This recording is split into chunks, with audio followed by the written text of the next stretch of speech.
Monsieur le Président, durant le segment de haut niveau, le représentant de l'autoproclamé commandeur des croyants a consacré le tiers de son intervention à l'attaque de mon pays,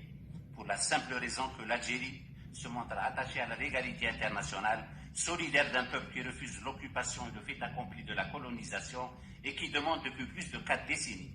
l'organisation d'un référendum d'autodétermination en faveur du peuple de ce territoire enregistré au niveau des Nations Unies comme un territoire à décoloniser.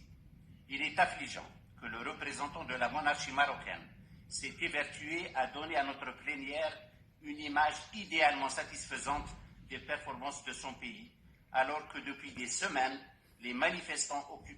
occupent les espaces publics de 50 villes marocaines pour dénoncer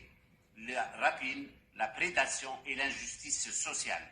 dévalisant les commerces alimentaires et réclamant le changement, événement passé sous silence par un embargo dont les médias qui scrutent pourtant les horizons et qui se disent indépendants, si prompts à rapporter l'actualité du jour, font preuve d'une incroyable cécité.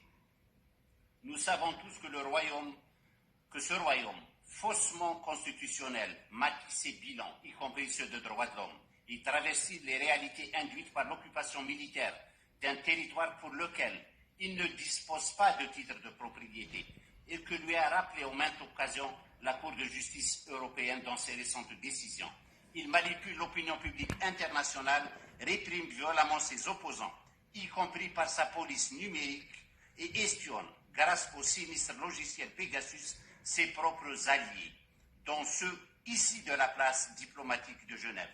En somme, il a construit et monté, comme tout le reste du château, une industrie du mensonge adossée à une machine à audimat pour